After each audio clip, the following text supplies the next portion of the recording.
When we talk about the greatest achievements in space exploration, one name is almost mandatory: Voyager. These probes didn't just complete their mission, they exceeded every possible expectation, becoming true legends of science and engineering.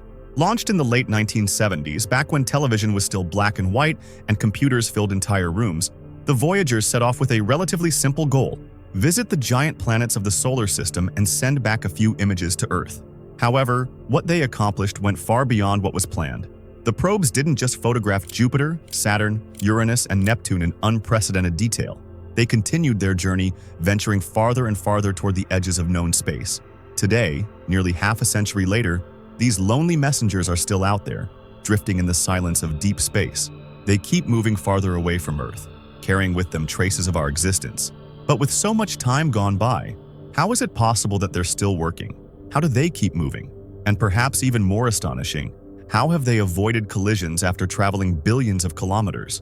It's almost unbelievable to think that something built with 1970s technology, with less computing power than a modern calculator, is still active in 2025, operating billions of kilometers from home. But that's the essence of the Voyagers. While every single component that makes them up has long since become obsolete here on Earth, out there, they keep going. And maybe that's the secret. They were built to endure. They are, quite literally, stubbornness in the form of silicon, persistence turned into code and metal. These are spacecraft that defied time, space, and even logic. Much of what we imagine about deep space comes from science fiction. We picture ships dodging asteroids at high speeds, flying through dangerous fields with alarms blaring and near collisions. But reality isn't like that. Space is actually absurdly empty, and that emptiness is hard to grasp, almost counterintuitive. Even in regions that seem crowded, like the asteroid belt between Mars and Jupiter, the objects are so far apart that a spacecraft can cross the entire area without seeing anything outside the window. And that's exactly what happened with the Voyagers in the early months of their mission. When they crossed the asteroid belt in 1977, they passed through it like someone walking across a silent desert, with nothing in their way. That, of course, wasn't luck. It was the result of careful planning. Before the Voyagers, the Pioneer probes had already flown by Jupiter and Saturn, and their data was crucial for mapping out risk zones. Using that information, engineers adjusted the Voyagers' trajectories with great precision, avoiding dense regions, especially planetary rings, where even a tiny navigational error could have meant the end of the mission. The chance of a serious collision was, in practice, almost zero. And as they moved farther from the Sun, that risk dropped even more. Still, there were delicate moments. When Voyager 2 crossed Saturn's rings, it faced the most turbulent stretch of its journey. For a few minutes, the probe was hit by a shower of microscopic dust grains, particles so small they'd be invisible to the naked eye. These impacts generated tiny plasma clouds, but they weren't enough to cause any damage.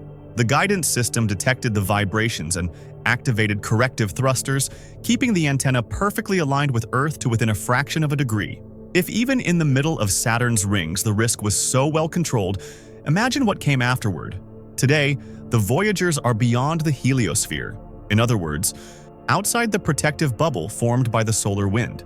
They're passing through a region of space even more rarefied than ordinary interplanetary space, where the density drops to less than 1 atom per cubic centimeter.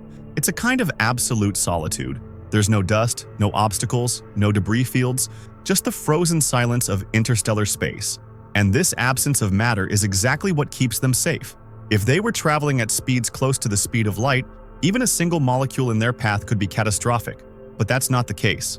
They're moving at about 17 kilometers per second, fast enough to escape the sun, but not so fast that particles become deadly projectiles. In the end, the Voyager's greatest enemy was never outer space. It was time. If there are no real obstacles, why do they keep moving? Or better yet, why didn't they stop? Many people imagine a spacecraft needs to keep its engines running constantly like a car or a plane. But in space, the rules are different.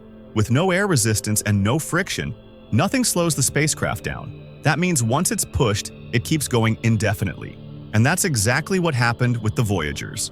The initial push came from the rockets that launched them from Earth.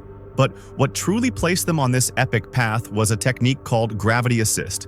Simply put, when a probe passes close to a moving planet, it can steal a bit of its orbital energy. It's as if the planet lends some of its speed to the spacecraft, boosting its velocity and changing its course. The greater the planet's mass, the bigger the boost. With the gas giants, this boost can be massive, and the timing was critical. In the late 1970s and early 1980s, a rare event occurred, an almost perfect alignment of Jupiter, Saturn, Uranus, and Neptune. This alignment, which only happens every 176 years, allowed NASA to carry out a bold plan called the Grand Tour. The idea was simple on paper but ambitious in practice. Use the gravity of each planet to propel the spacecraft toward the next, like being slingshotted from one world to another. The plan was executed with surgical precision, allowing the Voyagers to visit all the giant planets in a single mission, something that would be impossible outside this rare time window. With the help of these gravitational slingshots, Voyager 1 gained enough speed after its encounter with Jupiter to escape the Sun's pull entirely, entering a hyperbolic trajectory, an open curve that will never bring it back. Voyager 2, on the other hand, used Saturn's gravity to head toward Uranus and then Neptune. All of this happened without firing any engines, only with the power of gravity and clockwork precise calculations. Today, both spacecraft are traveling at about 17 kilometers per second. In astronomical terms, that means they cover a distance 3 times greater than that between Earth and the Sun every year. And they keep moving purely by inertia. The only propulsion system still active on the spacecraft consists of small hydrazine thrusters. These aren't used for acceleration, but to maintain the probe's orientation, making sure the antennas stay perfectly aimed at Earth. At such an enormous distance, even a tiny deviation of a fraction of a degree could mean total loss of contact. These thrusters, by the way, have raised concerns over the years. In 2017, for example, Voyager 1's main thrusters began weakening. The mission team then decided to attempt a daring move, reactivating a backup set of thrusters that hadn't been used since 1980. That's right, after more than 35 years, they tried to switch on a dormant system. And incredibly, it worked. These orientation adjustments, small as they seem, are actually what keep the mission alive. After all, the Voyagers don't need propulsion to keep moving. They're riding a never-ending glide, drifting through the void with a kind of serene grace that borders on poetic. But if they're still moving and sending data, a natural question arises. How is something built nearly 50 years ago still functioning? How can a probe with less computing power than a modern digital watch send signals from the edge of the solar system?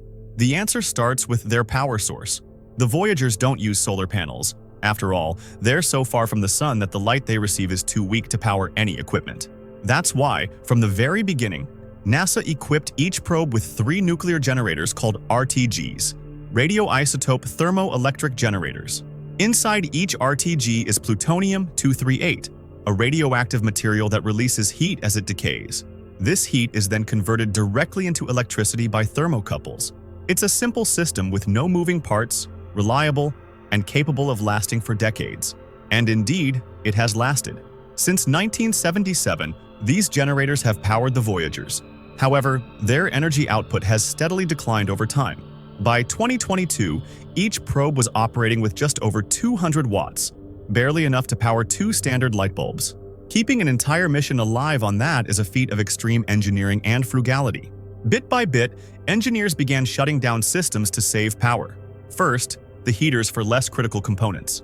Then, secondary scientific instruments. And so the Voyagers entered a state of controlled hibernation, where only essential systems remain active. But the fight for survival went beyond power.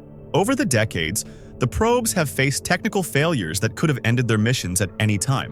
In 1978, for example, Voyager 2 lost its primary radio receiver, a potentially fatal blow.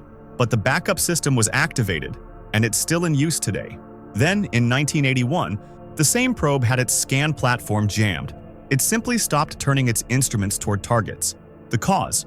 A mechanical problem due to wear and lack of lubrication. Even so, engineers managed to unlock the mechanism using a sequence of commands sent from over 1 billion kilometers away. A remarkable remote repair, especially considering the limited resources available at the time.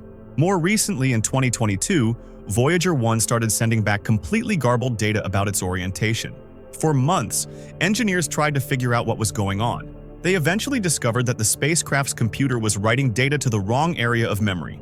A simple software bug in theory, but extremely dangerous in practice. The solution?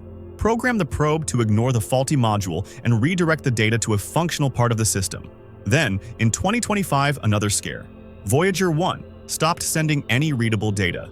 No telemetry, no understandable signals. For weeks, it seemed like the mission had finally ended. but engineers managed to re-establish contact by rerouting commands to a backup memory. Once again, the mission was saved by a thread, or in this case, by a line of code. Of the 10 scientific instruments each probe carried at the start of the mission, only 3 remain operational on each. And those that are still working are passive sensors. They don't require moving parts or mechanical arms. They detect high-energy particles, magnetic fields, and plasma waves in the environment. They are not eyes, but ears. Among them are the magnetometer, the low-energy charged particle detector, and the plasma wave instrument. The rest were shut down due to technical failures or lack of power. And one of the first sacrifices was the camera system. The Voyager cameras were turned off decades ago. Voyager 1's was deactivated in February 1990, right after capturing its most iconic image. The famous photo of Earth as a tiny pale blue dot, suspended in a sunbeam more than 6 billion kilometers away. Voyager 2 shut down its cameras even earlier, right after completing its Neptune flyby, its final planetary destination. The decision was strategic. The cameras consumed too much power and there was nothing left to photograph. What lay ahead was only emptiness, a place with no landscapes and not enough light to capture any image. From time to time, people still ask, why don't we turn the Voyager cameras back on? It would be amazing to see what they're seeing now. But unfortunately, that's impossible. It's not just a matter of pressing a button.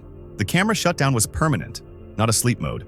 Their connections were severed, their memory reallocated, and even if the cameras were somehow still intact, reactivating them would require a complex series of commands, thermal calibrations, and adjustments that simply can't be done anymore.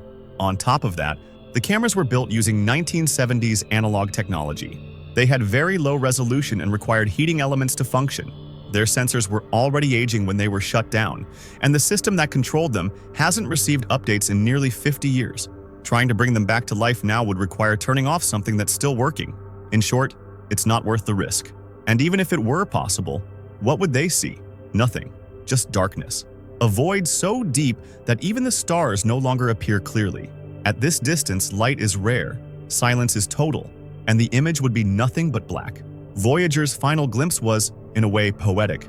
At Carl Sagan's request, the mission team decided to rotate Voyager 1 and point its camera back toward Earth. The result was a historic image. Earth appeared so small it occupied less than 0.12 pixel on the sensor.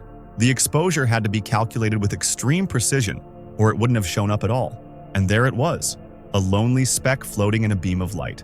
It was the mission's visual farewell, and maybe it was better that way, because from that point on there was nothing more to see, only to feel, to hear, and to measure. Today, as you watch this video, Voyager 1 is about 24 billion kilometers from the Sun. Voyager 2 is slightly closer, more than 20 billion kilometers away. Both are speeding away at more than 17 kilometers per second, fast enough to cross the distance between Earth and the Sun in just a few months. And most impressively, they've completely escaped the Sun's gravitational influence. They don't orbit anything anymore. They're leaving, forever. But even after exiting our system, it will still take a long time for them to fully leave its invisible boundary. The next destination is the Oort cloud, a vast sphere of comets and ice that surrounds the solar system like an invisible cocoon. It will take them about 30,000 years to cross it completely, and after that, another 10,000 years to drift near other stars. Voyager 1, for example, will pass relatively close to a star called GJ 445 in the constellation Camelopardalis in about 40,000 years. Voyager 2, 20,000 years later, will pass near Ross 248. These won't be visits, just distant, silent flybys. And after that, eternal silence, even after their transmissions stop, and that day is near. The Voyager's metal shells will remain out there, intact, drifting through space for millions, possibly billions of years. And with them, the golden records. Attached to each probe, these discs contain music, greetings, images, sounds of Earth, and information about humanity. They were designed as time capsules, a way to introduce our species to any alien civilization that might happen to find them. The chances of that happening are incredibly slim. But even so, they were sent as gestures of hope. These records may be all that remains of us when everything else is gone. Even after Earth changes, after humanity is gone, after our monuments crumble and our satellites burn up, the Voyagers will still be out there, traveling alone, in silence, like metallic echoes of a civilization that once dared to touch the stars, and in a way, did. If you enjoyed this, leave a like, subscribe, and share. Thanks for watching and see you in the next video.